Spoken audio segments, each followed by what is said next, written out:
മനുഷ്യരുടെയും പാവങ്ങൾക്കായി ക്രൂശിൽ മരിച്ച് അടക്കപ്പെട്ട് ഉയർത്തെഴുന്നേറ്റ യേശുക്രിസ്തുവിന്റെ നാമത്തിൽ എല്ലാവർക്കും സ്നേഹവന്ദനം.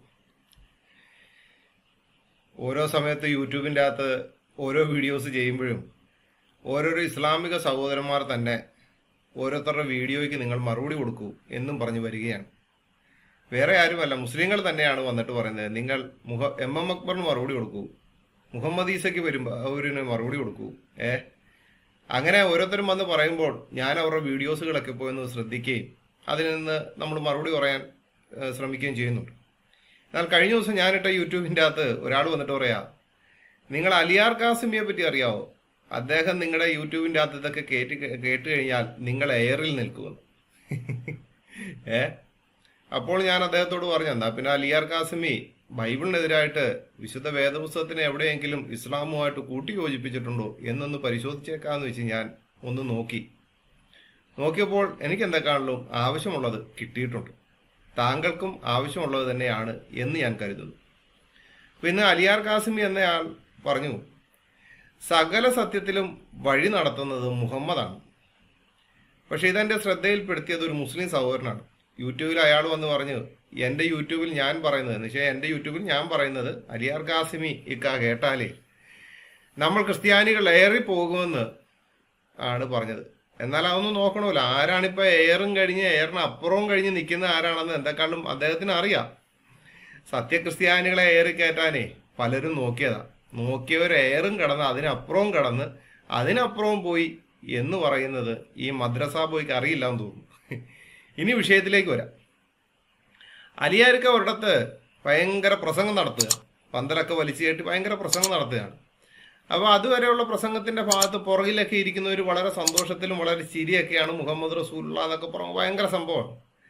പക്ഷേ ചില കാര്യങ്ങൾ പറഞ്ഞതിന് ശേഷം പിന്നെ ഞാൻ അവരുടെ മുഖം ശ്രദ്ധിച്ചപ്പോഴത്തേനും അയ്യോ പണി പാളിയല്ലോ, ഇനിയും മറ്റേ ഈ സത്യക്രിസ്ത്യാനികളായിട്ടുള്ള ആൾക്കാർ ഇതിന് മറുപടി പറയുന്നുള്ള കാര്യം ഉറപ്പാണ്. ഞങ്ങളുടെ മുത്ത് റസൂല് പിന്നെയും എയറിലേക്ക് കയറി പോകും ഇയാൾ കാരണം എന്നുള്ളൊരു മുഖഭാവത്താലാണ് പുറകിലിരിക്കുക. അലിയാർ കാസിമിയുടെ പുറകിലിരിക്കുന്ന രണ്ടുപേരുടെ മുഖഭാവം ശ്രദ്ധിച്ചാൽ നിങ്ങൾക്കറിയാവുന്നതാണ്. അത് പോട്ടെ, ഇനി വിഷയത്തിലേക്ക് വരാം. അലിയാർക്ക് ഒരിടത്ത് ഭയങ്കര പ്രസംഗം നടത്തി അങ്ങ് കത്തിക്കേറുകയാണ്.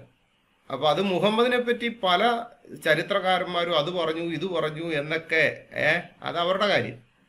ചരിത്രകാരന്മാർക്ക് രാഷ്ട്രീയക്കാരെ പോലെ ഇപ്പോൾ വോട്ട് കിട്ടാൻ വേണ്ടി എല്ലാവരെയും പുകഴ്ത്തുന്നത് പോലൊക്കെ തന്നെ ഇതൊക്കെ തന്നെ സംഭവിക്കും. ചരിത്രകാരന്മാരും അങ്ങനെയൊക്കെ തന്നെയാണ്. ഒരു പുസ്തകം എഴുതുന്നതിന് മുമ്പായിട്ട് അങ്ങനെയൊക്കെ ഉള്ള ചരിത്രകാരന്മാർ അങ്ങനെയൊക്കെയുള്ള പല പരിപാടികളും ചെയ്തിട്ടുണ്ട്. പക്ഷെ ചരിത്രകാരന്മാർ സത്യത്തിൽ ഇതൊക്കെ പറഞ്ഞിട്ടുണ്ടോ എന്നുള്ളത് ചരിത്രകാരന്മാരുടെ പുസ്തകമൊക്കെ ഒന്ന് പരിശോധിച്ച് പോകുമ്പോഴും നമുക്ക് അറിയാവുന്നതാണ്. അപ്പം ചരിത്രകാരന്മാർ അത് പറഞ്ഞു ഇത് പറഞ്ഞു എന്നൊക്കെ പറഞ്ഞ് അത് അവരുടെ കാര്യമാണ്. നമ്മളതിലൊന്നുമില്ല, ആർക്കും ആരെ പറ്റി എന്തും പറയാൻ. പക്ഷേ യേശു പറഞ്ഞു, ബൈബിളിൽ യോഹന്നാന്റെ സുവിശേഷത്തിൽ പറയുന്നു മുഹമ്മദിനെ പറ്റി എന്ന്. അത് കേട്ടപ്പോഴത്തേന് എനിക്ക് ബുദ്ധിമുട്ടായി. കാരണം ചരിത്രകാരന്മാർക്ക് പല ആൾക്കാരെയും പറഞ്ഞ് പുകഴ്ത്തി പോവാം. പക്ഷേ ഞാൻ വിശ്വസിക്കുന്ന എൻ്റെ കർത്താവായ യേശുക്രിസ്തുവിന് ഇതുപോലുള്ള ഒരു മനുഷ്യൻ മുഹമ്മദാണ്, അല്ലെന്നുണ്ടെങ്കിൽ മുഹമ്മദിനെ പുകഴ്ത്തിക്കൊണ്ട് മുമ്പോട്ട് പോകേണ്ട ഒരു കാര്യം ഉണ്ടായിട്ടുണ്ടെന്ന് എനിക്ക് തോന്നുന്നില്ല. കാരണം പുകഴ്ചയ്ക്ക് ദൈവമക്കൾക്കിടയിൽ അങ്ങോട്ടും ഇങ്ങോട്ടുള്ള പുകഴ്ചയ്ക്ക് കാര്യമില്ല എന്നുള്ളതാണ് ബൈബിൾ പറയുന്നത്. പുകഴ്ച കൊണ്ടൊരു പ്രയോജനമില്ല. ഇപ്പോൾ ഒരാളെ നമ്മൾ എത്രത്തോളം പുകഴ്ത്തി പോകുന്നു, ആ പുകഴ്ത്തുന്ന ആൾ നാളെ ഒരു ദിവസം ഏതെങ്കിലും രീതിയിൽ ഒരു തെറ്റ് സംഭവിച്ചു കഴിഞ്ഞാൽ പിന്നെ നമ്മൾ പുകഴ്ത്തിയതല്ല അവിടെ. അതുകൊണ്ട് പുകഴ്ചയ്ക്ക് ഒരു കാര്യമില്ല, മനുഷ്യനെ പുകഴ്ത്തിയിട്ട് ഒരു കാര്യമില്ല. സകല പുകഴ്ചയും മാനവും മഹത്വവും കർത്താവായ യേശുക്രിസ്തുവിന് തന്നെയാണ്. അതാണ് ഏറ്റവും നല്ലത്. അപ്പം മുഹമ്മദിനെ പറ്റി എന്ന് പറയുന്നത് നോക്കിയപ്പോഴത്തേന് അദ്ദേഹം പറയാണ്, സകല സത്യത്തിലും വഴി നടത്തിയത് മുഹമ്മദാണ്. യോഹന്നാന്റെ സുവിശേഷത്തിൽ പറയുന്നുണ്ട്. അത് ഭയങ്കര സംഭവമായിട്ടാണ് പുള്ളി പറയുന്നത്. സകല സത്യത്തിലും, ഭൂമിയിൽ സകല സത്യത്തിലും വഴി നടത്താൻ മുഹമ്മദിന് മാത്രമേ സാധിച്ചിട്ടുള്ളൂ എന്നങ്ങ് അടിവരയിട്ട് സത്യത്തിന്റെ ആളെ അത് ഈ ഒന്നും അറിയാത്ത മദ്രസ പിള്ളേർ ഇപ്പൊ എൻ്റെ അടുത്ത് വന്ന് പറഞ്ഞ മദ്രസ പിള്ളേരോട് പോലുള്ളവരോടൊക്കെ പറഞ്ഞാൽ മതി അലിയാർ കാസിമി, അതൊക്കെ കഴിഞ്ഞു പോയി. അല്ലമീൻ എന്നുള്ള ഒരു വാക്കൊക്കെ അദ്ദേഹത്തിന് കിട്ടിയിരുന്നു, അതൊക്കെ ആയിരുന്നു നിങ്ങളുടെയൊക്കെ പ്രഭാഷണം. പക്ഷെ യേശു ക്രിസ്തു വന്നിട്ട് ഈ മുഹമ്മദ് സകല സത്യത്തിലും വഴി നടത്തുമെന്നൊക്കെ പറയുമ്പോഴത്തേനും ഞങ്ങൾക്കത് വിശ്വസിക്കാൻ പറ്റത്തില്ല. കാരണം നിങ്ങൾക്ക് അന്നേരം ഈ പുസ്തകം കൈകടത്തി എന്നുള്ളതെല്ലാം ഭാഗമെല്ലാം അങ്ങ് പോയോ? നിങ്ങളുടെ വാദം അതാണല്ലോ, ബൈബിള് കൈകടത്തി അതിൻ്റെ അത് കൂട്ടിച്ചേർത്തു എന്നുള്ള വാദമൊക്കെ ആയിരുന്നല്ലോ. അപ്പൊ ഈ വാദങ്ങളെല്ലാം പോയി. അല്ല, നിങ്ങൾ ഈ കൈ കടത്തി എന്ന് പറയുന്ന ഭാഗത്ത് അന്നേരം ഈ യേശുക്രിസ്തു പറഞ്ഞെന്ന ഭാഗം അന്നേരം കൈ കടത്തിയതല്ലേ? ഓ, അത്രത്തോളം അങ്ങോട്ട് എത്തിയില്ലല്ലേ? അത് വല്ലാത്തൊരു സംഭവം. എന്താ അലിയാർ കാസിമിയുടെ ആ വാമൊഴി ഒന്ന് കേട്ടു നോക്കാം. നമുക്ക് ആ വോയിസ് ക്ലിപ്പ് ഒന്ന് കേട്ടു നോക്കാം. എപ്പോഴും വിളിക്കും അദ്ദേഹം എനിക്ക് തന്ന. ഞാൻ അതിൽ യോഹന്നാന്റെ സുവിശേഷത്തിൽ അള്ളാഹു പരിശുദ്ധ ഖുർആനിൽ പറയുന്ന ഇത് യാഥാർത്ഥ്യമാണോ എന്നറിയാൻ വേണ്ടി പരിശോധിക്കുമ്പോ യോഹന്നാന്റെ സുവിശേഷത്തിൽ കാണാം ഇനിയും പലതും പറവാനുണ്ട്. യേശു പറയുന്നു ഇനിയും പലതും പറവാനുണ്ട്, വഹിപ്പാൻ നിങ്ങൾക്ക് ശേഷിയില്ല. എനിക്ക് ഇനിയും പലതും പറയണമെന്നുണ്ട് യേശു പറയാ. പക്ഷെ ഞാനിനി പലതും പറയുന്നത് കേൾക്കാനും ഉൾക്കൊള്ളാനും മാത്രം നിങ്ങൾ വളർന്നിട്ടില്ല. ലോകത്തിന്റെ ബൗദ്ധികമായ നിലവാരം എന്റെ ഇനിയുള്ള വർത്തമാനങ്ങൾ കേൾക്കാൻ പാകപ്പെട്ടിട്ടില്ല. ഇനിയും പലതും പറവാനുണ്ട്, ഇപ്പോഴും നിങ്ങൾക്ക് കാണാം. വഹിപ്പാൻ നിങ്ങൾക്ക് ശേഷിയില്ല. ഇനി അപ്പൊ ആരാ അത് പറയാൻ പറഞ്ഞത്? അപ്പൊ അതിന്റെ അർത്ഥം എന്താ? യേശു പോയതോടുകൂടി യേശുവിന്റെ സന്ദേശങ്ങൾ ഇവിടെ അടഞ്ഞുപോയി എന്നാണെങ്കിൽ, യേശു പറഞ്ഞത് മാത്രം കേട്ടാൽ മതി എന്നാണെങ്കിൽ ഓക്കെ. പക്ഷെ അദ്ദേഹം പറയുന്നത് സത്യാത്മാവ് വരുമ്പോൾ സകല സത്യത്തിലും അവൻ നിങ്ങളെ വഴി നടത്തുമെന്നാണ്. സത്യാത്മാവാരാണ് പ്രിയപ്പെട്ടവരെ? ഇവിടെ പറയാണ് ഇനിയും വളരെ പറവാനുണ്ട്, എന്നാൽ നിങ്ങൾക്കിപ്പോൾ വഹിപ്പാൻ കഴിയില്ല. യോഹന്നാന്റെ സുവിശേഷം 16:12. 13 പിന്നെ പറയുന്നുണ്ട്, സത്യത്തിന്റെ ആത്മാവ് വരുമ്പോഴും അവൻ നിങ്ങളെ സകല സത്യത്തിലും വഴി നടത്തും. അവിടം കൊണ്ട് എന്ത് ചെയ്തു? അങ്ങ് നിർത്തി പുള്ളി. വാക്യം മുഴുവനായിട്ട് വായിക്കേണ്ട അലിയാർ കാസിമി. വാക്യം ഞാൻ വായിച്ച് കേൾപ്പിച്ചു തരാം. യോഹന്നാന്റെ സുവിശേഷം 16:12. ഇനിയും വളരെ നിങ്ങളോട് പറവാനുണ്ട്, എന്നാൽ നിങ്ങൾക്കിപ്പോൾ വഹിപ്പാൻ കഴിവില്ല. 13-ാമത്തെ വാക്യം, സത്യത്തിന്റെ ആത്മാവ് വരുമ്പോഴോ അവൻ നിങ്ങളെ സകല സത്യത്തിലും വഴി നടത്തും. അവൻ സ്വയമായി സംസാരിക്കാതെ താൻ കേൾക്കുന്നത് സംസാരിക്കുകയും പറവാനുള്ളത് നിങ്ങൾക്ക് അറിയിച്ചു തരികയും ചെയ്യും. യോഹന്നാന്റെ സുവിശേഷം 16:12-13. ഇങ്ങനെയാണ് പറഞ്ഞിരിക്കുന്നത്. അപ്പൊ ഈ പറഞ്ഞത് മുഹമ്മദ് ആണെന്നാണ് അലിയാരിക്ക വാതോരാതെ പറഞ്ഞുകൊണ്ടിരിക്കുന്നത്. അലിയാരിക്ക മാത്രമല്ല, മുസ്ലിമായിട്ട് ജനിച്ചു വളർന്ന എല്ലാ ആൾക്കാരും ഇത് തന്നെ പറയത്തുള്ളൂ. കാരണം അവർക്ക് ഇത് പറയാതെ അവരുടെ മതം വളരത്തില്ല. യേശു പറഞ്ഞിട്ട് പോയ ഞാൻ പോകുന്നത് നിങ്ങൾക്ക് ഉത്തമം, പോകാഞ്ഞാൽ കാര്യസ്ഥൻ വരികയില്ല. കാര്യസ്ഥനാണ് വരുന്നത്. കാര്യസ്ഥൻ എന്നാണ് വിശേഷിപ്പിക്കുന്നത് യേശു. ചില്ലറക്കാരനല്ല, തന്റെ ഒരു അനുയായിയല്ല, തന്റെ ഒരു വ്യാഖ്യാതാവല്ല, മറിച്ച് ഒരു കാര്യസ്ഥൻ വരണം. ഇവിടെ കാര്യസ്ഥനായിട്ട് ഒരാൾ വരണം. ഞാൻ പോകുന്നത് നിങ്ങൾക്ക് ഉത്തമം, പോകാഞ്ഞാൽ കാര്യസ്ഥൻ വരികയില്ല. അവൻ വന്നാലോ സകല സത്യത്തിലും അവൻ നിങ്ങളെ വഴി നടത്തും. സകല സത്യത്തിലും, എല്ലാ കാര്യത്തിലും, മാനവരാശിക്ക് എല്ലാത്തിലും, സാഹിത്യത്തിലും, സംസ്കാരത്തിലും, രാഷ്ട്രതന്ത്രത്തിലും, ഭരണത്തിലും, കുടുംബത്തിലും, കുടുംബജീവിതത്തിലും, വ്യക്തിജീവിതത്തിലും, തൊഴിലിലും, കച്ചവടത്തിലും, മതത്തിലും, മതേതരത്വത്തിലും ഒക്കെ സകല സത്യത്തിലും അവൻ നിങ്ങളെ വഴി നടത്തും എന്ന് ശ്രീ യേശു പറയുന്ന ആ വ്യക്തി പിൽക്കാലത്ത് യേശു പറഞ്ഞാൽ യേശുവിന്റെ പകരക്കാരൻ യേശുവിനെ പോലെ ലോകം അറിഞ്ഞയാളാകണം. യേശുവിനെ പോലെ ലോകത്ത് ജനങ്ങളെ സ്വാധീനിച്ച ആളാകണം. യേശുവിനെ പോലെ ലോകത്ത് അനുയായി വൃന്ദങ്ങളെ സൃഷ്ടിച്ച ആളാകണം. സകല പ്രശ്നങ്ങളിലും സകല സത്യത്തിലും മാനവരാശിക്ക് വഴി കാട്ടിക്കൊടുത്ത ആളാകണം. അങ്ങനെയുള്ള ഒരാൾ യേശുവിന് ശേഷം ലോകത്ത് വന്ന ആരാ പറ? അങ്ങനെ സകല സത്യത്തിലും. നെപ്പോളിയൻ ആണോ? നെപ്പോളിയൻ ഒരു സാമ്രാട്ട് മാത്രമാണ്. ഷേക്സ്പിയർ ആണോ? അദ്ദേഹം ഒരു സാഹിത്യകാരൻ മാത്രമാണ്. ഐൻസ്റ്റീൻ ആണോ? അദ്ദേഹം ഒരു ശാസ്ത്രകാരൻ മാത്രമാണ്. സകല സത്യത്തിലും മാനവരാശിയെ വഴി നടത്തിയ ആളാരാ?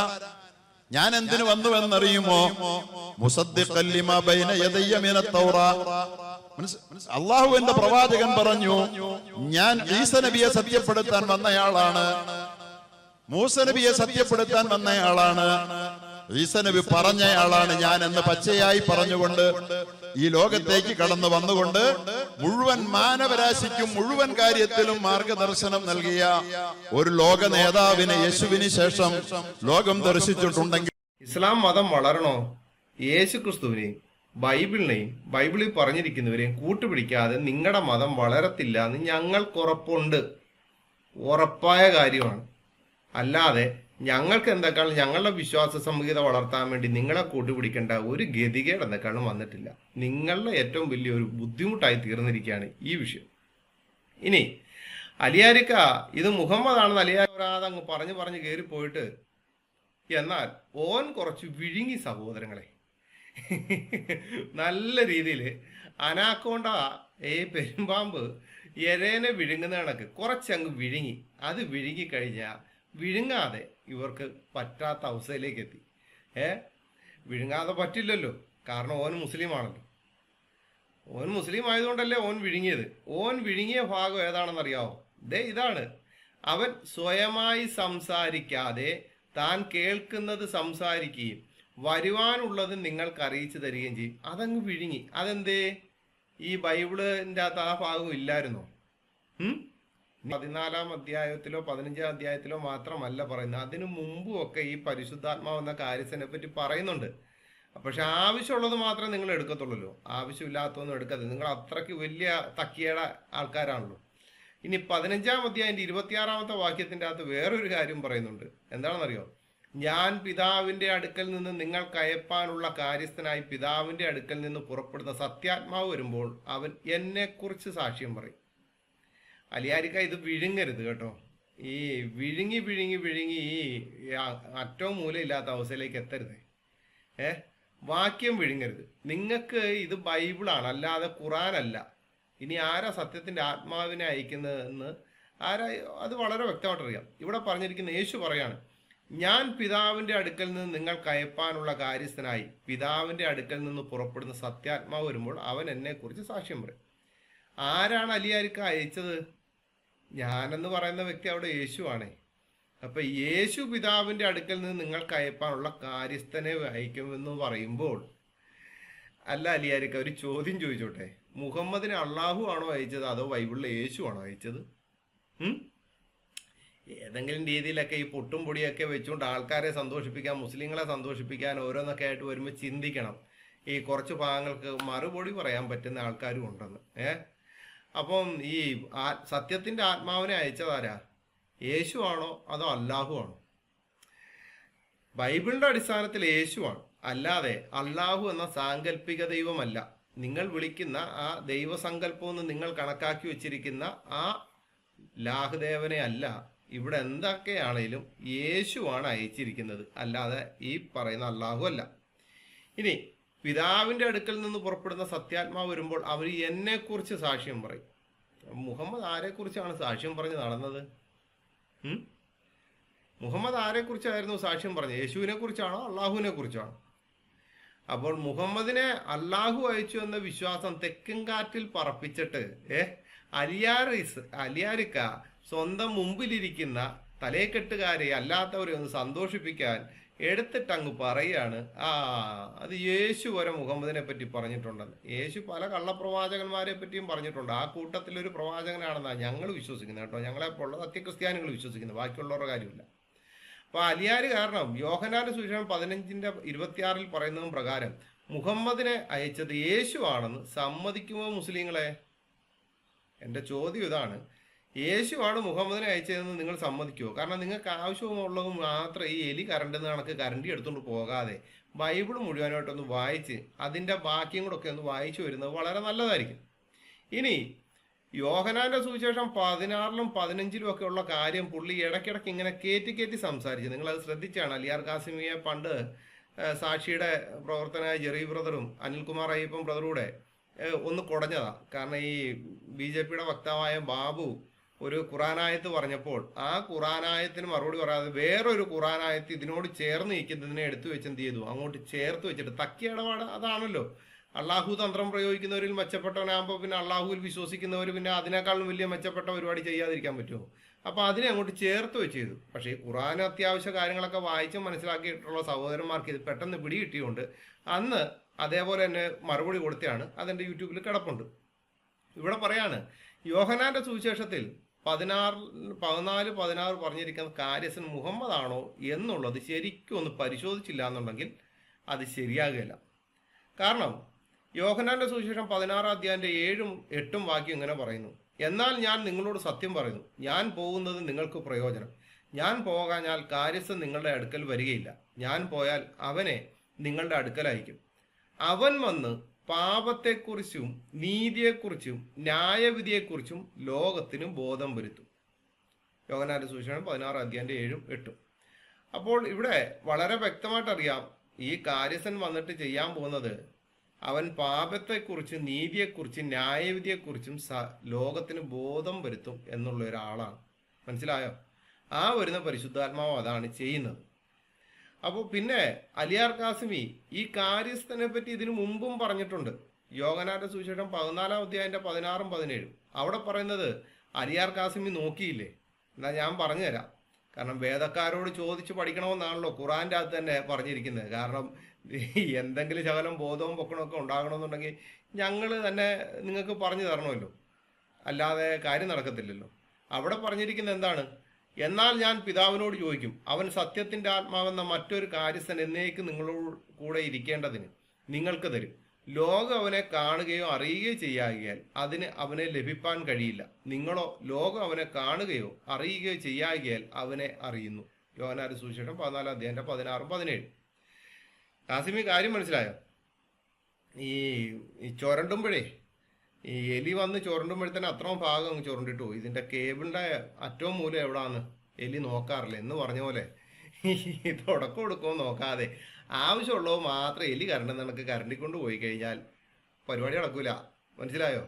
ഈ യോഹന്നാന്റെ സുവിശേഷം 14:16-17 വെച്ച് അലിയാർ കാസിമിയോട് കുറച്ച് ചോദ്യം ചോദിക്കുകയാണ്. അലിയാർ കാസിമിക്ക് മറുപടി പറയാൻ പറ്റുമെന്നുണ്ടെങ്കിൽ, ഒരു യഥാർത്ഥ മുസ്ലിം ആണെന്ന് അലിയാർ കാസിമിക്ക് ഉൾക്കൊള്ളാൻ പറ്റുമെന്നുണ്ടെങ്കിൽ താങ്കൾ ഇതിനൊരു മറുപടിയാണ്.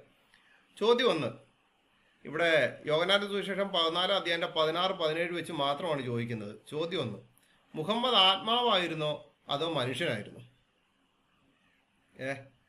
ആത്മാവായിരുന്നോ അതോ മനുഷ്യനായിരുന്നോ? ചോദ്യം 2, എന്നേക്കും നിങ്ങളുടെ കൂടെ ഇരിക്കേണ്ടതിന് എന്നേക്കും ഇരുന്നോ മുഹമ്മദ് അതോ മരിച്ചോ? 63 വയസ്സോ 65 വയസ്സൊന്നും തമ്മിൽ നിങ്ങളുടെ ഇടയിൽ തന്നെ വലിയ പ്രശ്നമുണ്ടല്ലോ. അത് വളരെ വ്യക്തമായിട്ട് തന്നെ തിരുമതിക്കകത്ത് എഴുതിയും വെച്ചിട്ടുണ്ട്. ഇനി ചോദ്യം 3, ലോകം അവനെ കാണുകയോ അറിയുകയോ ചെയ്യാകിയാൽ മുഹമ്മദിനെ ആരും കണ്ടിട്ടില്ലേ?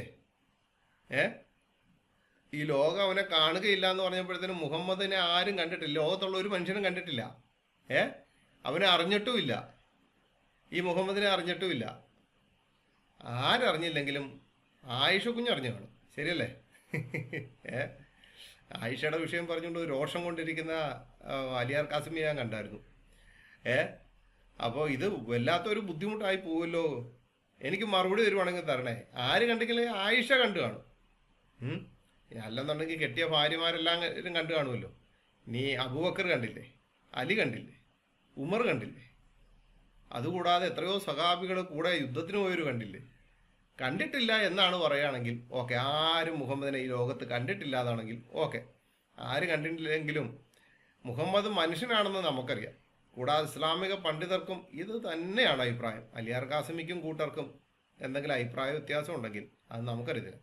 കൂടാതെ 11 ഭാര്യമാർ കണ്ടെന്ന് പറയും. 11ഉം 9ഉം ഒക്കെ പറയുന്നവരുണ്ട്. എന്താക്കാളും ഇവരെല്ലാവരും കണ്ടിട്ടുണ്ട്. ഇനി അലിയാർ കാസിമിയോട് ഒരു കാര്യം പറയട്ടെ. ഈ പരിശുദ്ധാത്മാവ് എന്ന കാര്യസ്ഥൻ എന്ന് പറയുന്നത് മുഹമ്മദ് അല്ല എന്നുള്ളത് പൂർണ്ണമായിട്ടും നിങ്ങളുടെ പുസ്തകം വെച്ചുകൊണ്ട് തന്നെ എനിക്ക് തെളിയിക്കാൻ സാധിക്കും. ബൈബിള് വെച്ചുകൊണ്ട് തെളിയിക്കാൻ സാധിക്കും. ഇനി മുഹമ്മദിനെ ആരും കണ്ടിട്ടില്ല എന്ന് പറയുന്നത് വേറൊരു വശം. ഇനി വേറൊരു കാര്യം പറഞ്ഞോട്ടെ. മുഹമ്മദ് മനുഷ്യനാണോ ഇല്ലയോ എന്നുള്ളത് ഇസ്ലാമിക പുസ്തകം കൊണ്ട് തന്നെ നമുക്കൊന്ന് നോക്കാം. ഹൈക്കൽ എന്ന് പറയുന്ന ആളിനെ അറിയാമായിരിക്കുമല്ലോ. ഹൈക്കൽ എഴുതിയ മുഹമ്മദ് എന്ന പുസ്തകത്തിൽ പേജ് 148 ഒരു കാര്യം പറയുന്നുണ്ട്. അതിങ്ങനെയാണ് എഴുതിയിരിക്കുന്നത്. മുഹമ്മദിന് 3 വയസ്സ് തികയുന്നതിന് മുമ്പാണ് പക്ഷഭേദന സംഭവം നടന്നതായി പറയപ്പെടുന്നത്. ഹലീമയുടെ വസതിക്ക് പിന്നിൽ അവരുടെ മകനോടൊപ്പം കളിക്കുകയായിരുന്നു മുഹമ്മദ്. അപ്പോൾ ഹലീമയുടെ മകൻ തൻ്റെ ഖുറൈശി സഹോദരനെ 2 ശുഭ്രവേഷധാരികൾ എടുത്തുകൊണ്ടു പോയെന്നും മലർത്തി കിടത്തി വയർ പിളർന്നു മറിച്ചു കിടത്തിയെന്നും പറഞ്ഞ് ഓടി വന്നു. ഹലീമ ഈ സംഭവം ഇങ്ങനെ ഉദ്ധരിക്കുന്നു: ഞാനും അവൻ്റെ പിതാവും മുഹമ്മദിൻ്റെ അടുത്ത് ചെന്നു. അവൻ വർണ്ണവദനായി നിൽക്കുന്നതാണ് കണ്ടത്. സംഭവം അന്വേഷിച്ചപ്പോൾ അവൻ പറഞ്ഞു, 2 ശുഭ്രവേഷധാരികൾ എന്നെ മലർത്തി കിടത്തി വയർ പിളർന്നു എന്തോ പുറത്തെടുത്തു. അതെന്തായിരുന്നു എന്ന് എനിക്കറിയില്ല. കുഞ്ഞിന് ജിന്നുബാധയുണ്ടായതാന്ന് ഭയപ്പെട്ട് അവർ വസതിയിലേക്ക് മടങ്ങി. മനസ്സിലായോ? അപ്പം ഈ ഓന് 3 വയസ്സുള്ളപ്പോഴത്തേനുവേ വീട്ടുകാർ തന്നെ പറഞ്ഞ കാര്യമാണ്. വീട്ടുകാരെ ആത്മാവാണെന്നുണ്ടെങ്കിൽ പിന്നെ ഇതിന്റെ ആവശ്യമില്ലല്ലോ. മലർത്തി കിടത്തി വയറ് കീറുക എന്നൊക്കെ പറയുമ്പോഴത്തേനും അത് വേറൊരു പുരാണത്തിൽ ഹിരണ്യകശിപു, പ്രഹ്ലാദന്റെ അപ്പനായ ഹിരണ്യകശിപുവേ അവിടെയും വന്നിട്ട് ഈ തൂണ് പിളർന്ന് വന്നിട്ട് വയറ് കീറി കുടലെടുത്ത് പുറത്തേക്ക് വിടുന്നത് എന്ന് പറഞ്ഞതുപോലെ ഇത് എന്തായിരുന്നു സംഭവം? ജിന്നുബാധയായിരുന്നോ? അത് ഈ എന്തോ എടുത്തുകൊണ്ട് പോയെന്ന് പറയുന്ന ആവശ്യമുള്ള ബുദ്ധി എടുത്തുകൊണ്ട് പോയതായിരിക്കും അവർ. കാരണം അതുകൊണ്ടാണല്ലോ പിന്നീട് വളർന്നു വന്ന് പ്രവാചകത്വം ലഭിച്ചതിന് ശേഷം ലോകത്തിന് പറ്റാത്ത രീതിയിലുള്ള പരിപാടിയൊക്കെ ചെയ്തു കൂട്ടിയത്. ഇനി അടുത്തത് ഈ വിശുദ്ധ വേദപുസ്തകത്തിന്റെ അകത്ത് പറഞ്ഞിരിക്കുന്നത് പാപത്തെപ്പറ്റിയും നീതിയെപ്പറ്റിയും ന്യായവിധിയെപ്പറ്റിയും ബോധ്യം വരുത്തും എന്നാണ് പരിശുദ്ധാത്മാവ് എന്ന കാര്യസ്ഥനെ പറ്റി പറഞ്ഞിരിക്കുന്നത്. അപ്പോൾ ഈ അലിയാർ കാസിമിയുടെ ഈ ന്യായവാദം വെച്ചുകൊണ്ട്, അലിയാർ കാസിമിയുടെ ന്യായവാദമാണ്, അല്ലാതെ ബൈബിളിൻ്റെയോ ബൈബിൾ വിശ്വസിക്കുന്ന സത്യക്രിസ്ത്യാനികളുടെയോ അല്ല, അലിയാർ കാസിമിയുടെ ന്യായവാദം വെച്ചുകൊണ്ട് ഞാൻ ചോദിക്കുകയാണ്, അലിയാർ കാസിമി പാപത്തെപ്പറ്റിയും നീതിയെപ്പറ്റിയും ന്യായവിധിയെപ്പറ്റിയും പറയാൻ വേണ്ടി വരുന്നയാള് പാപമോചനത്തിന് വേണ്ടി കിടക്കേണ്ട കാര്യമുണ്ടോ? അലിയാർ കാസിമി അതൊന്ന് വ്യക്തമാക്കിയാൽ കൊള്ളാം. ഒന്നുകൂടെ ഞാൻ ചോദിക്കുകയാണ്, പാപത്തെപ്പറ്റിയും നീതിയെപ്പറ്റിയും ന്യായവിധിയെപ്പറ്റിയും ബോധ്യം വരുത്തും എന്ന് പറഞ്ഞയാൾ പാപിയായിരുന്നോ?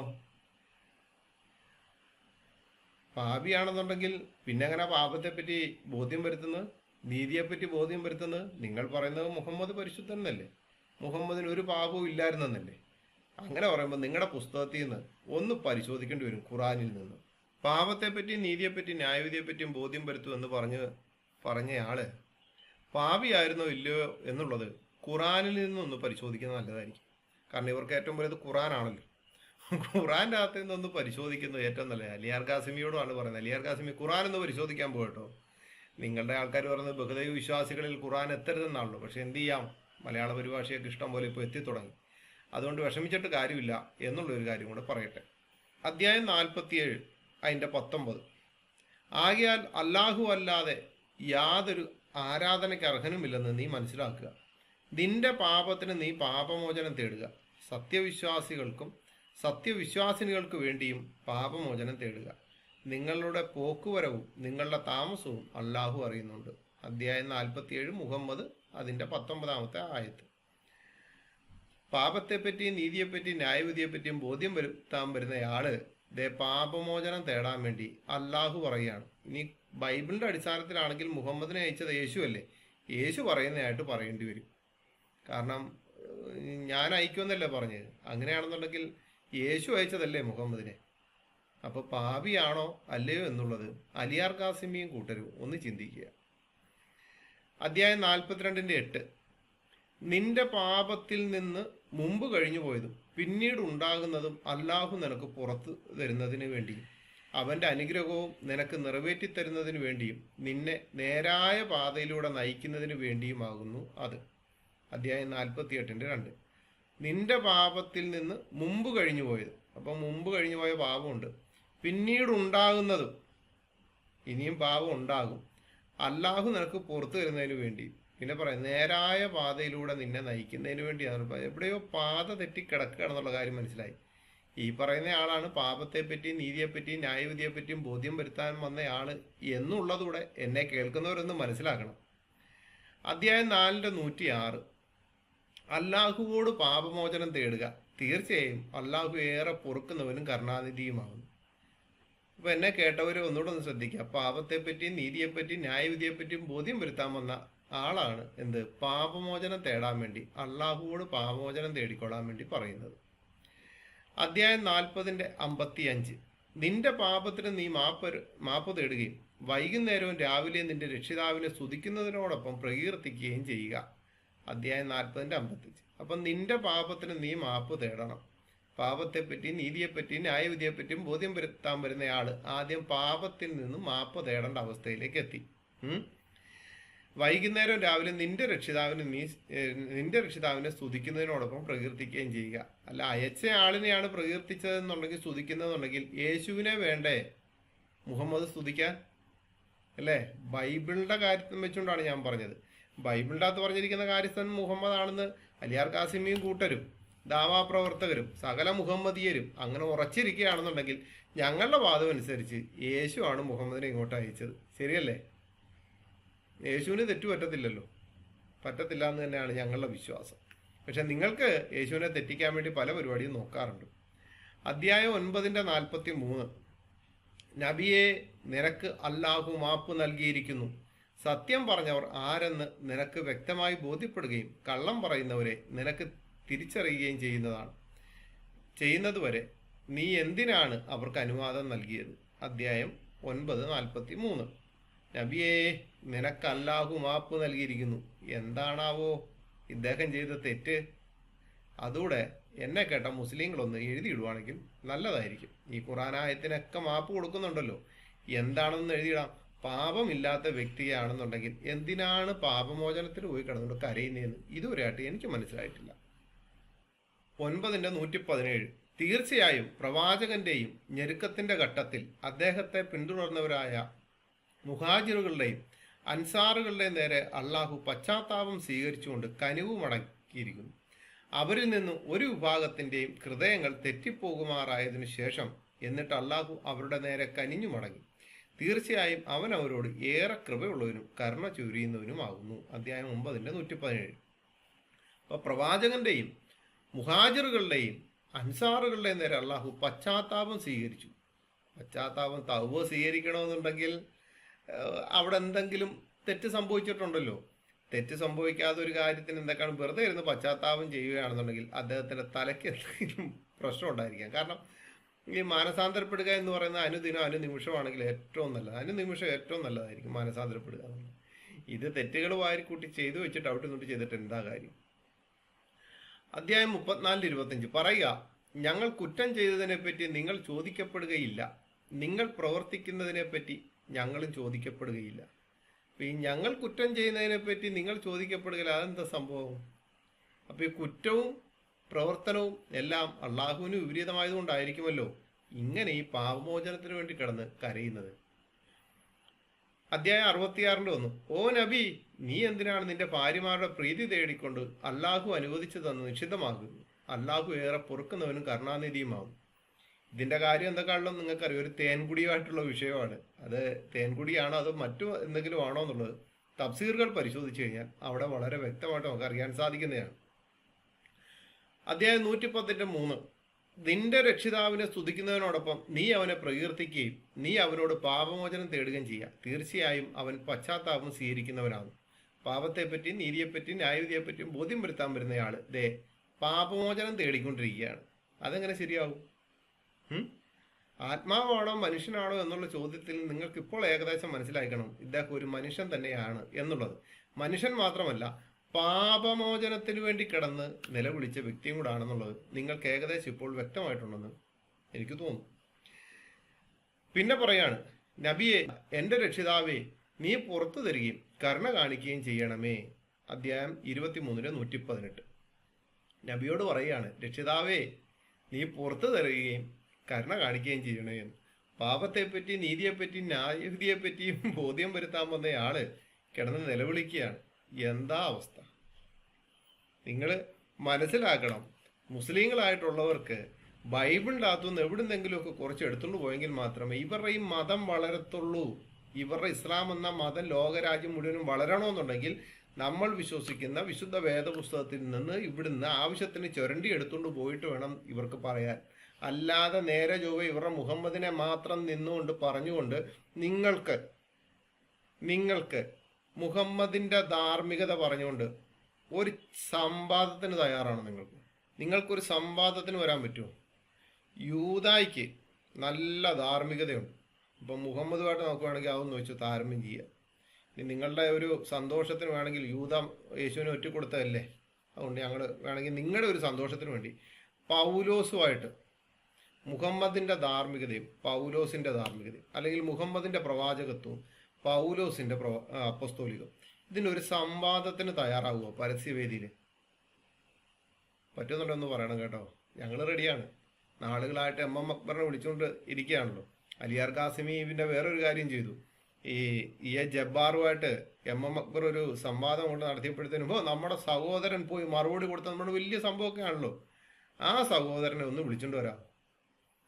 ഈ കാണുന്ന കാര്യത്തിന് ഒരു സംവാദത്തിന് വേണ്ടി ഒന്ന് വിളിച്ചോണ്ട് വരാം. വലിയ തോളത്തൊക്കെ തട്ടി ഇത് കൊടുത്തല്ലേ, അനുമോദനം കൊടുത്തല്ലേ. ഈ വിഷയങ്ങളിൽ ഞങ്ങളുമായിട്ടൊരു സംവാദത്തിന് തയ്യാറാണെന്നുണ്ടെങ്കിൽ ഒന്ന് വിളിച്ചോണ്ട് പോവാം. ഇതാണ് ആ വിഷയം. മനസ്സിലായോ? ഇനി അടുത്തത് 30:31. നിങ്ങൾ അവങ്കലേക്ക് തിരിഞ്ഞവരായിരിക്കുകയും മുനിബിന പശ്ചാത്തപിച്ചവർ അവനെ സൂക്ഷിക്കുകയും നമസ്കാരം മുറ പോലെ നിർവഹിക്കുകയും ചെയ്യുക. അപ്പൊ ഇത് മുഴുവനും നിങ്ങൾ നോക്കിക്കഴിഞ്ഞാൽ നിങ്ങൾക്ക് ഏകദേശം കാര്യം മനസ്സിലായി. ഇദ്ദേഹം പാപത്തിൽ ജീവിച്ച ഒരു വ്യക്തിയാണ്.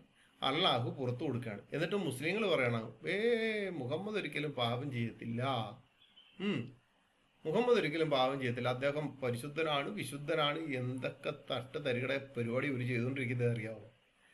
പാപത്തെപ്പറ്റി, നീതിയെപ്പറ്റി, ന്യായവിധിയെപ്പറ്റിയും ബോധ്യം വരുത്താൻ വരുന്നയാള് ഇവിടെ ഇരുന്ന് പാപമോചനം തേടിക്കൊണ്ടേയിരിക്കുക. ഇനി മുഹമ്മദ് മനുഷ്യനായിരുന്നോ അല്ലയോ എന്നുള്ളത് നമുക്കൊന്ന് പരിശോധിക്കുന്നത് നല്ലതായിരിക്കും. അബ്ദുസ്സലാം ഇബ്നു അബു ഹാസിം അബൂ താലിബ് പറഞ്ഞു, ഉബൈദുല്ലാഹിബ്നു സിയാദിനെ സന്ദർശിക്കാൻ വന്ന അബൂ ബർസയെ ഞാൻ കണ്ടു. അപ്പോൾ സംഘത്തിൽ ഉണ്ടായിരുന്ന മുസ്ലിം എന്നൊരാൾ അത് എന്നോട് പറഞ്ഞു. അവനെ കണ്ടപ്പോൾ ഉബൈദുള്ള പറഞ്ഞു, നിങ്ങളുടെ ഈ മുഹമ്മദ് കുള്ളനും തടിച്ചവനുമാണ്. വൃദ്ധൻ, അതായത് അബൂ ബർസ അത് മനസ്സിലാക്കി. അപ്പോൾ അദ്ദേഹം പറഞ്ഞു, മുഹമ്മദിന്റെ സഹവാസം ഉണ്ടായതിന് എന്നെ വിമർശിക്കുന്നവരുടെ കൂട്ടത്തിൽ തുടരണമെന്ന് ഞാൻ കരുതുന്നില്ല. അബൂദാബൂദ് വോളിയം 40 ഹദീസ് നമ്പർ 4731. ഇനി ഇപ്പോൾ മുഹമ്മദ് ആരാണെന്ന് മനസ്സിലായി. മുഹമ്മദ് ഒരു മനുഷ്യനാണെന്ന് മനസ്സിലായിട്ടുണ്ട്, ആത്മാവല്ല. പാപത്തെപ്പറ്റി, നീതിയെപ്പറ്റി, ന്യായവിധിയെപ്പറ്റിയും ബോധ്യം വരുത്തുന്ന പരിശുദ്ധാത്മാവാണ്, സത്യത്തിന്റെ ആത്മാവാണ് മുഹമ്മദ് എന്ന് വാദിക്കുന്ന മുഹമ്മദിയരോട് ഒരു ചോദ്യം ചോദിക്കുകയാണ്. സൊഹീഹ് അൽ ബുഖാരി അധ്യായം 9 ഹദീസ് നമ്പർ 2071 പേജ് 863. അബു ഹുററയിൽ നിന്ന് റസൂൽ പറയുന്നത് ഞാൻ കേട്ടു, അള്ളാഹു സത്യം, തീർച്ചയായും ഞാൻ ദിവസം 70-ലേറെ പ്രാവശ്യം അള്ളാഹുവിനോട് പാപമോചനം തേടുകയും പശ്ചാത്തപിക്കുകയും ചെയ്യുന്നു. സൊഹീഹ് അൽ ബുഖാരി അധ്യായം 9 ഹദീസ് നമ്പർ 2071 പേജ് 863. കേട്ടല്ലോ. പാപത്തെപ്പറ്റി, നീതിയെപ്പറ്റി, ന്യായവിധിയെപ്പറ്റിയും ബോധ്യം വരുത്താമെന്ന പരിശുദ്ധാത്മാവാണ് മുഹമ്മദ്, സത്യത്തിന്റെ ആത്മാവാണ് മുഹമ്മദ് എന്നുണ്ടെങ്കിൽ, സകല സത്യത്തിലും വഴി നടത്തിയ ആളാണെന്നുണ്ടെങ്കിൽ എന്തിനാണ് സുഹൃത്തെ ഒരു ദിവസം 70-ലേറെ പ്രാവശ്യം ഇരുന്നുകൊണ്ട് ഈ പാപമോചനം തേടേണ്ട കാര്യം? നിങ്ങൾ തന്നെ പറയും, എന്നെ കേട്ടാൽ നിങ്ങൾ പറയും, പാപിയായവനല്ലേ പാപമോചനം തേടേണ്ട കാര്യമുള്ളൂ. കർത്താവായ യേശുക്രിസ്തു എവിടെയെങ്കിലും എൻ്റെ പാപം ക്ഷമിച്ചു തരണേ എന്ന് പ്രാർത്ഥിച്ചതായിട്ട് നിങ്ങൾ വിശുദ്ധ വേദപുസ്തകത്തിൽ കണ്ടിട്ടുണ്ടോ? ഞാൻ കണ്ടിട്ടില്ല. കർത്താവായ യേശുക്രിസ്തു പറയുന്ന, എന്നിട്ട് അലിയാർ ഖാസിമി പറയുന്ന ഒരു കാര്യമുണ്ട്, യേശുക്രിസ്തുവിനെ പോലെ തന്നെയല്ലേ മുഹമ്മദ് എന്നും. യേശുക്രിസ്തുവിന്റെ 7 അയലത്ത് പൗലോസ് അപ്പോസ്തലന്റെ 7 അയലത്ത് യേശുവിനെ എറ്റിക്കൊടുത്ത യൂദായുടെ 10 പരിയമ്പറത്ത് പോലും വരാൻ യോഗ്യതയില്ലാത്ത മുഹമ്മദിനെ വെച്ചുകൊണ്ട് അലിയാർ ഖാസിമി ചോദിക്കുകയാണ്, യേശുക്രിസ്തുവിനെ പോലെ തന്നെയല്ലേ എന്ന്. നാണമില്ല, ഉളുപ്പുണ്ടോ ഇങ്ങനൊരു ചോദ്യം ചോദിക്കാൻ അലിയാർ ഖാസിമി? നിങ്ങൾ യേശുക്രിസ്തുവിന്റെ ആ മഹത്വം, ആ തേജസ്സും ആ ഒരു ഇതും അറിയാൻ പറ്റാത്ത നിങ്ങൾ ഈ 70-ലേറെ പ്രാവശ്യം കിടന്ന് പാപമോചനം തേടിക്കൊണ്ടിരിക്കുന്ന ഒരു മനുഷ്യനെ യേശുക്രിസ്തുവിന്റെ കൂട്ടത്തിൽ കെട്ടാൻ മതി. നിങ്ങൾ സമ്മതിക്കണം കേട്ടോ. കൂട്ടത്തിൽ കൂട്ടാൻ കൊണ്ടുവന്ന് നിങ്ങളെ സമ്മതിക്കണം. ഒരു ഉടുപ്പില്ലാതെ അങ്ങ് വിളിച്ചു പറയാണല്ലോ, സകല സത്യത്തിലും വഴി നടത്താൻ വേണ്ടിയാണ് മുഹമ്മദ്. എവിടാണ് പുള്ളി പറഞ്ഞ സത്യം? അല്ലമീൻ എന്ന് പറഞ്ഞ വാദമൊക്കെ കഴിഞ്ഞുപോയി അലിയാർ ഖാസിമി. അതൊന്നും ഇപ്പം ആരും നോക്കുന്ന പോലുമില്ല. അലിയാർ ഖാസിമിയോട് പറയുകയാണ്, നിങ്ങളുടെ ആൾക്കാർ തന്നെയല്ലേ പറയുന്നത് ഈ ഖുറാൻ തിരുത്തി എന്നുള്ളത്. അല്ല, ബൈബിള് തിരുത്തി എന്നുള്ളത്. ഖുറാൻ തിരുത്തി എന്നുള്ളതിൻ്റെ വേറൊരു വശമുണ്ട്. ബൈബിള് തിരുത്തി എന്ന് പറയുന്നത്. ആ തിരുത്തിയതിൻ്റെ അകത്തുനിന്ന് നിങ്ങൾക്ക് ആവശ്യമുള്ള ചുരണ്ടിക്കൊണ്ട് പോയിട്ട് പറയാണ്, സകല സത്യത്തിലും വഴി നടത്താനുള്ള ആള് ഈ മുഹമ്മദാണ് എന്ന് യേശുക്രിസ്തു പറഞ്ഞിട്ടുണ്ടെങ്കിൽ ഇല്ല. യേശുക്രിസ്തു കള്ളപ്രവാചകന്മാരെ പറ്റി പറഞ്ഞിട്ടുണ്ട്. വിശുദ്ധ വേദപുസ്തകത്തിൽ കള്ളപ്രവാചകന്മാരെ പറ്റി പറയുന്ന പട്ടികയിൽ ഏറ്റവും താഴത്തെ പട്ടികയിലാണ് മുഹമ്മദ് കിടക്കുന്നത്. കാരണം മുഹമ്മദ് ചെയ്തതുപോലെ കള്ളപ്രവാചകന്റെ പ്രവൃത്തികളൊന്നും ആരും ചെയ്തിട്ടില്ല. അത് വേറൊരു വശം. അതുകൊണ്ട് അലിയാർ ഖാസിമിയോട് പറയാണ്, ഖാസിമിക്ക് മറുപടി കൊടുക്കാൻ എന്നെ പ്രോത്സാഹിപ്പിച്ച ആ മുസ്ലിം സഹോദരനോട് പറയുകയാണ്, എന്നെക്കാളും ഈ ഒരു വിഷയം കൂടെ നിങ്ങളുടെ മുമ്പിൽ എത്തിക്കുവാൻ സർവശക്തനായ ദൈവം നിങ്ങളിലൂടെ പ്രവർത്തിച്ചതിന് ഞാൻ വിശ്വസിക്കുന്ന എൻ്റെ ദൈവത്തിന്, ബൈബിളിലെ വിശുദ്ധ വേദപുസ്തകത്തിലെ ദൈവത്തിന് ഞാൻ നന്ദി പറയും. ഒരു കാര്യം കൂടെ അലിയാർ കാസിമി ഇത്രയൊക്കെ ആയില്ലേ, ഇനിയെങ്കിലും സത്യദൈവത്തോട് തൗബ ചെയ്ത് പശ്ചാത്തപിച്ച് പാപങ്ങളെ ഏറ്റുപറഞ്ഞ് ഒരു പുതിയ സൃഷ്ടിയായി ജീവിക്കുന്നത് ഏറ്റവും നല്ലതായിരിക്കും. സത്യദൈവത്തോട് പാപങ്ങളെ ഏറ്റുപറയണം, മനസ്സിലായോ? അല്ലാതെ ഒരിക്കലും മുഹമ്മദിനോട് പോലും നേരിട്ട് സംസാരിക്കാത്ത ഒരു ദൈവത്തോട് പോയി തൗബ ചെയ്തിട്ട് ഒരു കാര്യമില്ല. തൗബ ചെയ്ത് ഇങ്ങനെ പോകാന്നുള്ളത്. എന്നാൽ ജീവനുള്ള ദൈവമായ ക്രിസ്തുവിനോട് പാപങ്ങളെ ഏറ്റുപറഞ്ഞു ഒരു പുതിയ സൃഷ്ടിയായി ഈ മനുഷ്യർക്ക് മാതൃകയായിട്ട് ജീവിക്കാൻ അലിയാർ കാസിമിക്കും എന്നെ കേട്ട എല്ലാവർക്കും സാധിക്കും. അത് കർത്താവായ യേശു ക്രിസ്തുവിലൂടെ മാത്രമേ സാധിക്കത്തുള്ളൂ. അലിയാർ കാസിമി അടുത്ത എപ്പിസോഡിൽ കർത്താവ് അനുവദിച്ചു കഴിഞ്ഞാൽ നമുക്ക് മുഹമ്മദിന്റെ പാപങ്ങൾ എന്തൊക്കെയായിരുന്നു എന്നുള്ളത് വിശുദ്ധ വേദപുസ്തകത്തിന്റെ അടിസ്ഥാനത്തിലും നമുക്കൊന്ന് പരിശോധിക്കാം. അതുവരെ കർത്താവായ യേശു ക്രിസ്തു നിങ്ങളെല്ലാവരെയും അനുഗ്രഹിക്കട്ടെ എന്ന് പറഞ്ഞുകൊണ്ട് എൻ്റെ വാക്കുകൾ നിർത്തുന്നു. ദൈവം സഹായിക്കട്ടെ.